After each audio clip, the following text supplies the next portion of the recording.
Nice to see you. How are we? Good to see you taking social distancing to a new extreme.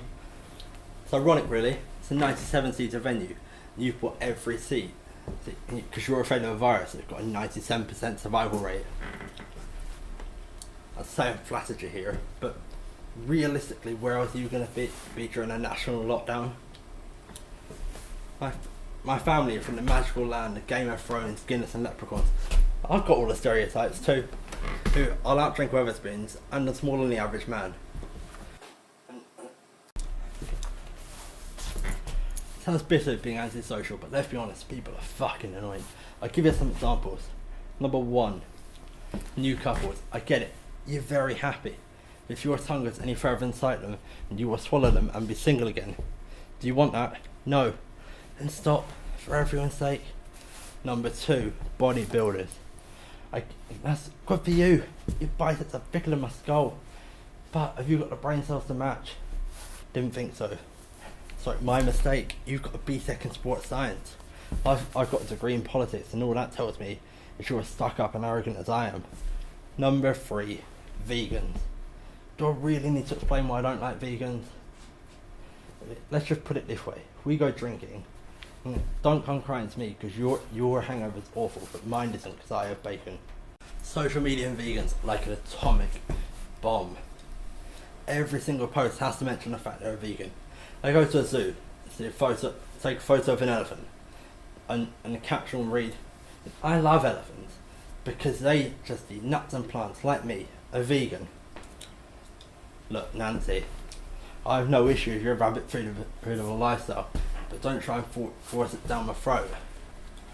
Right, just leave me to eat my full English in peace. And yes, the full English for sausage, egg, bacon and a coffee of full fat milk from a cow. Speaking of opposing to change, the number of British artefacts in the British Museum, shocking. You'd have thought going to the British Museum you see British artefacts. You would be wrong. We just steal them from every other country, and we just refuse to give them back because we are still looking at them. Going over to a toner now with Brexit. You know, the person I feel most sorry for because of Brexit is Santa. Like, he didn't even know if he had a free movement in Europe. To be honest, he's probably still confused. Even with the trauma of Brexit, London's still here, it's still surviving. That's the thing with London. You don't live, you just survive. There's no denying London is busy, loud and expensive. All those things mixed together is the one thing. London rage. London rage is like a superpower.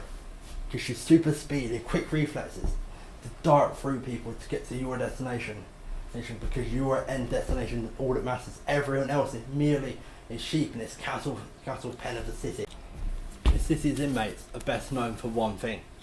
Face it, they are inmates. They're not people. You don't live there. They're inmates.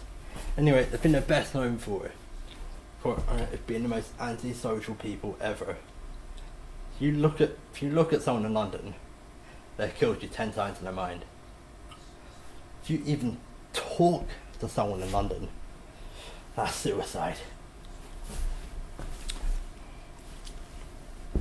Anyone who knows me knows I love Harry Potter.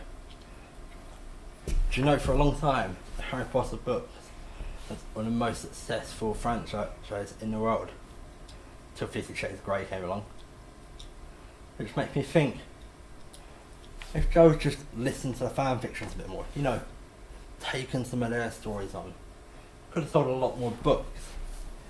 For example, if she'd done a chapter on Harry and Draco's common room canoodling, or Harry and Hermione's forbidden romance, or even Ron and Hagrid's creatures and chill. Just some ideas, Joe. Speaking of originality, musicals are the very definition of it. I mean, take Phantom of the Opera about the deformed guy who just wanted love, so he kidnapped a girl. Or Beauty and the Beast about a deformed guy who just wanted love, so he kidnapped a girl.